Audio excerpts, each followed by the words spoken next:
বাংলাদেশ জামাত ইসলাম, আপনারা বারবার ভুল করেছেন।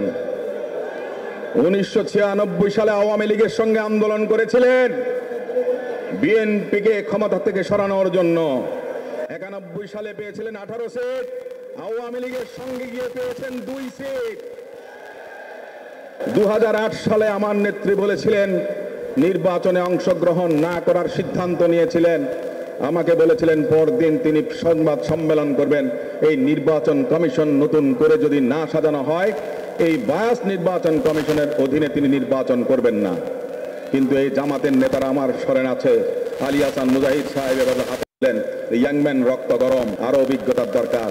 আপনার নেত্রীকে বলে এসেছি আমরা নির্বাচনে যাব, আপনার নির্বাচন হয়ে যাবে, গণতন্ত্রে বিশ্বাস করেন দেখে আমাদের নেত্রী 2008 সালে অংশগ্রহণ করেছিলেন। তার প্রতিদানে 2008 সালে নির্বাচনে অংশগ্রহণ করেছিল জামাত ইসলাম। জামাতে ইসলাম তাদের নেতাদেরকে ফাঁসিতে ঝুলিয়েছে শেখ হাসিনা। জামাতের বোধোদয় হওয়া উচিত, ভুল বারবার করবেন না। কোন নেতাকে বাঁচাতে পারেন নাই আপনারা। এবার আপনারা স্থানীয় সরকার নির্বাচন চাচ্ছেন। স্থানীয় সরকার নির্বাচন হলে যেটা হবে, পতিত স্বৈরাচারের সকল দোসররা এলাকায় এলাকায় প্রতিষ্ঠিত হবে। ডক্টর শফিকুর রহমান সাহেব সম্মানিত ব্যক্তি, সম্মান জানাই। মিয়া গোলাম পরোয়ার জামাত ইসলামের সেক্রেটারি জেনারেল, আমরা একসঙ্গে ছিলাম, উনি আমার পাশাপাশি ডিবিতে ঘুমিয়েছিলেন, ভালো মানুষ। কিন্তু আপনাদের বোধোদয় হওয়া উচিত, আপনারা আত্মঘাতী সিদ্ধান্ত বারবার নিয়েছেন, অন্তত এবার নেবেন না। স্থানীয় সরকার নির্বাচনের জন্য অনেক বড় ব্যাপক সংস্কার প্রয়োজন, যেটা দীর্ঘ সময় লেগে যাবে।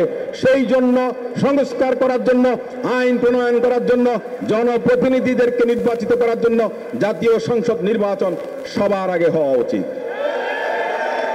এখান থেকে নির্বাচন করেছিলেন দেশনেত্রী বেগম খালেদা জিয়া, এখান থেকে নির্বাচন করেছিলেন মরহুম খন্দকার মাহবুবউদ্দিন আহমেদ, জেনারেল শওকত আলী, মির্জা গোলাম হাফিজ, জমির উদ্দিন সিরকার সাহেবরা।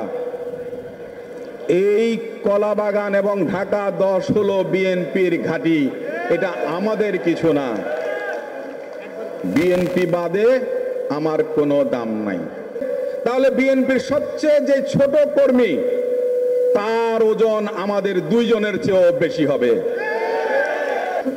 আমাদের নেতার বক্তব্য আদালতের মাধ্যমে শেখ হাসিনা বন্ধ করেছিলেন, কিন্তু জনাব তারেক রহমানের রাজনীতি কি বন্ধ করে রাখতে পারেছিলেন? ওনারা বলতেন ইন্টারপোল দিয়া তারেক রহমানকে নিয়ে আসবেন। ইন্টারপোল কাদের বিরুদ্ধে রেড অ্যালার্ট দেয়? যারা পলাতক থাকে। ইন্টারপোল বলেছে তারেক রহমান পলাতক আসামি না, তারেক রহমানের বিরুদ্ধে গ্রেফতারি পরোয়ানা জারি হয় নাই। ইনশাআল্লাহ শেখ হাসিনার বিরুদ্ধে ইন্টারপোল রেড অ্যালার্ট জারি করবে এবং এই দেশে ফেরত এনে তার বিচার নিশ্চিত করা যাবে। কিছুদিন আগে জাতিসংঘ প্রতিবেদন দিয়েছে, দেখেছেন, জেনেছেন? শেখ হাসিনার সরকার, তার মন্ত্রীরা, তার সভাসদ, যেই সমস্ত ব্যবসায়ীরা তাদেরকে সহযোগিতা করেছেন, আমলারা, পুলিশের যেই হন না কেন, জাতিসংঘের রিপোর্টে সবকিছুই আছে। আমরা তাদের সকলের বিচার চাই, তারা দোষী, এটা জাতিসংঘের প্রতিবেদনে এসছে। তারেক রহমানের বিরুদ্ধে মামলার পর মামলা দিয়েছেন, বিচার করেছেন, বিচারের নামে প্রহসন দিয়ে সাজা বৃদ্ধি করেছেন, যেটা বাংলাদেশের ইতিহাসে নজিরবিহীন ঘটনা। আইনের শাসন প্রতিষ্ঠিত হয়েছে, ন্যায় বিচার পেয়েছেন দেশনেত্রী বেগম খালেদা জিয়া, ন্যায় বিচার পেয়েছেন জননেতা জনাব তারেক রহমান। উন্মুখী রাজনীতি করি আমরা। সংস্কারের কথা বলেছি যে 31টি দফা।